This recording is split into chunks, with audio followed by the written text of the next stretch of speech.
જાફરાબાદના દરિયામાંથી સલામત રીતે બોટો કાંઠે લવાય છે। અમરેલી જિલ્લાના જાફરાબાદના દરિયામાં આશરે 24 નોટિકલ માઇલ દૂર દરિયામાં બોટો ફસાઈ હતી, જેને કોસ્ટગાર્ડો દ્વારા સહી સલામત રીતે ખલાસીઓ સાથે કાંઠે લાવવામાં આવી હતી। 3 બોટ ડૂબતા તેમાંના 11 ખલાસીઓ હજી લાપતા હોવાનું જણાવાયું છે। સરકારી તંત્રના સહકાર બદલ પ્રમુખશ્રીએ આભારની લાગણી વ્યક્ત કરી હતી।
આપનું નામ સાહેબ? કનૈયાલાલ સોલંકી સાહેબ, આપણે માછીમાર બોટેસ અત્યારે દરિયામાં આપણે બોટો બંધ હતી, ત્યારે કેટલી બોટો લાવવામાં આવી છે?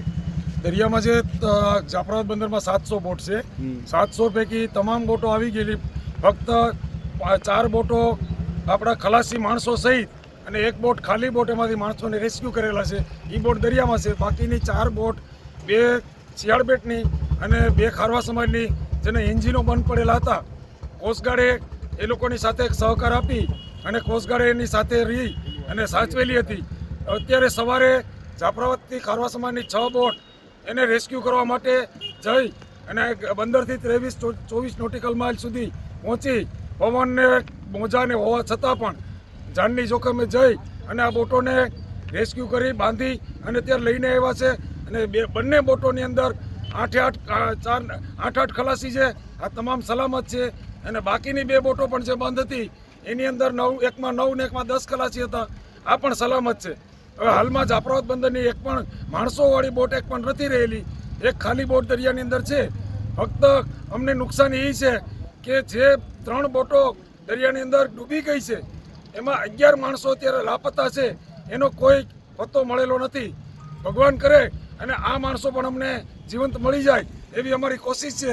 હાલમાં પણ કોસ્ટગાર્ડ ત્યાં તપાસ કરી રહી છે, તો કોસ્ટગાર્ડે આ વખતે સહકાર આપ્યો, તંત્રે સહકાર આપ્યો, મરીન પોલીસ સ્ટેશને, કોસ્ટગાર્ડે અને કલેક્ટર સાહેબ, એસપી સાહેબ, ડેપ્યુટી કલેક્ટર સાહેબ, અમારા ફિશરીઝ કમિશનર સાહેબ, તમામે અમને સતત સંપર્કમાં રહી રાત દિવસ સુધીમાં અને આમાં સહકાર આપ્યો છે। તો આ તકે માછીમાર સમાજ વતી હું એમનો પણ આભાર માનું છું કે આવા સમયે એમને ઉપયોગી થયા ને અમારા ભાઈઓ સારી રીતે સારી પેટે ઘર સુધી પહોંચી ગયા છે। હવે અમારી તકલીફ એક સરકારશ્રીને વિનંતી છે કે આપ જોઈ રહ્યા છો કે જેટી ઉપર 10-10, 12-12 બોટોના થપ્પા લાગેલા છે, તો વહેલી તકે અમારી જેટી મંજૂર થાય એવી સરકારશ્રીને વિનંતી છે। સમાજ માટે સત્યપૂર્ણ સમાચાર પ્રસારણ આપના મોબાઈલ પર તરત જ લાઈક કરો, શેર કરો અને સબસ્ક્રાઈબ પણ કરો. અને હા, ઘંટડી વગાડવાનું ન ભૂલશો. આભાર. સમાજ માટે સત્ય સાથે સત્યપૂર્ણ.